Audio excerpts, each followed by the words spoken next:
Tiến vào sân khấu là hai thí sinh đến từ hạng áp báo Sùng Thị Trang đến từ bản Tả Giàng Lao Trải.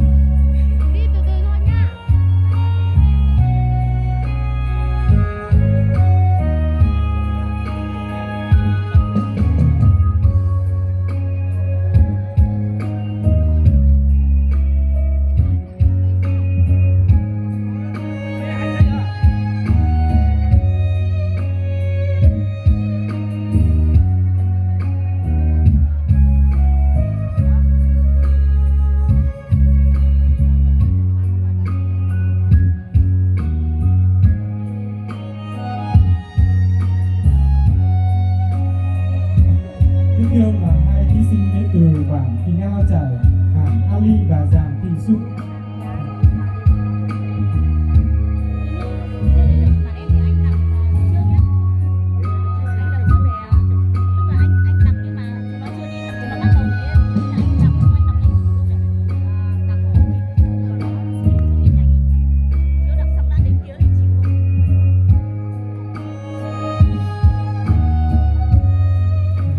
Quý vị đang dẫn theo phần trình diễn của chàng trai áp báo và Hạng Dung đến từ phía em Chiêm Trải, có một trang phục nang gồm có áo ngắn tạo nên sự khỏe khoắn, màu đen làm chủ đạo có lót thêm lớp vải xanh và cúc cài, quần ống xòe có dây lưng của bụng.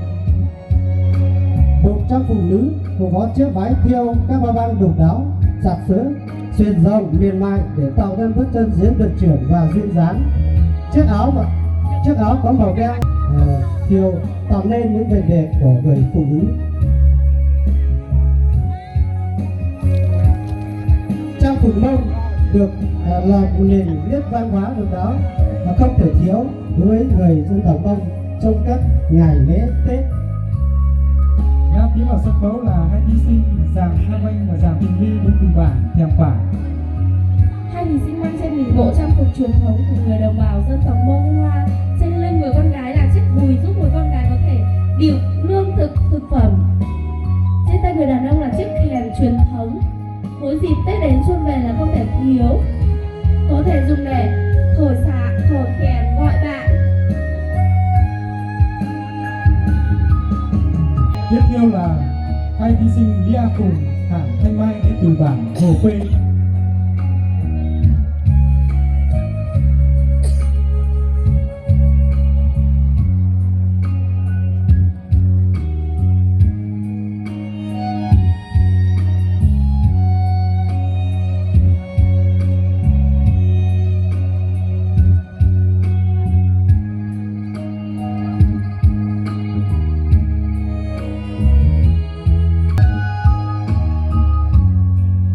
Đang tiến vào sân khấu là hai thí sinh Khảng Thị Phan, hạng A Cửu đến từ bản Co Xin Trà. Trên đây là hai bộ trang phục truyền thống ngày xưa của người Mông Hoa nói chung và của bản nói riêng đang được khoác lên hai thí sinh của bản Co Xin Trải. Bộ trang phục của người phụ nữ gồm áo, váy, đai lưng, quấn chân, vòng cổ. Đi theo đó là cái gùi. Gùi là một thứ rất cần thiết cho người phụ nữ Mông ngày xưa để được những lương thực thực phẩm đồ dùng mỗi khi lên nương. Còn bộ trang phục của người đàn ông gồm có áo, quần, đai lưng, khăn quấn đầu, vòng cổ, túi đeo chéo và cây nỏ. Cây nỏ luôn là một đồ vật phòng thân mỗi khi người đàn ông vào rừng đấu củi săn bắt thời xưa. Tiến vào sân khấu là hai thí sinh Giàng Vàng Pháo và Hạng Thị Là đến từ bản Phao Lao Trải.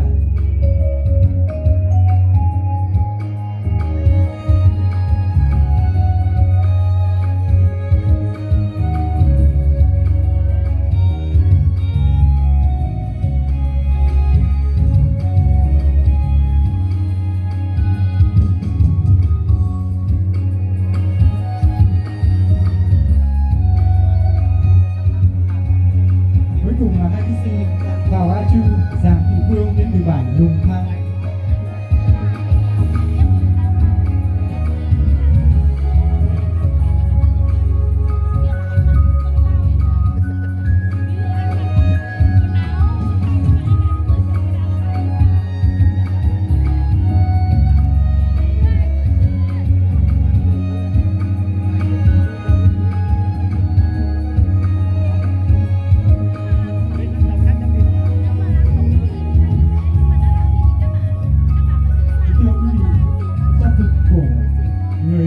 gái Mông bao gồm một chiếc váy, khăn đội đầu, một chiếc áo, dây lưng. Váy được làm từ vải lanh dệt từ thời xưa. Đi kèm với đó là một chiếc dây lưng màu đỏ tạo nên nét duyên dáng của người phụ nữ Mông.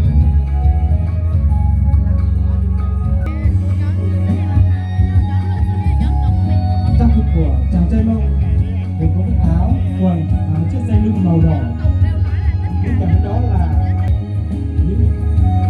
những cái nhìn, những người bạn của chàng trai Mông đường đi xăm đánh ngựa tạo nên sự khỏe khoắn của người con trai Mông.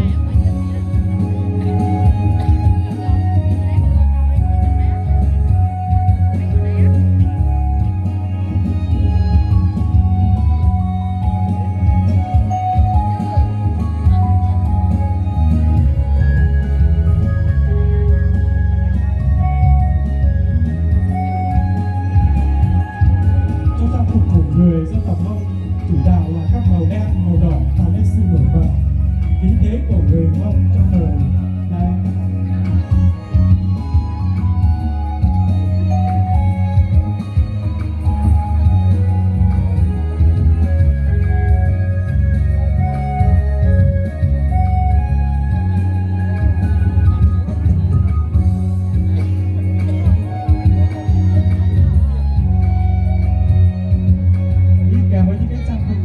Các đầu phù cơ bản như cái gùi của người phụ nữ dùng để đi lên nương lên giấy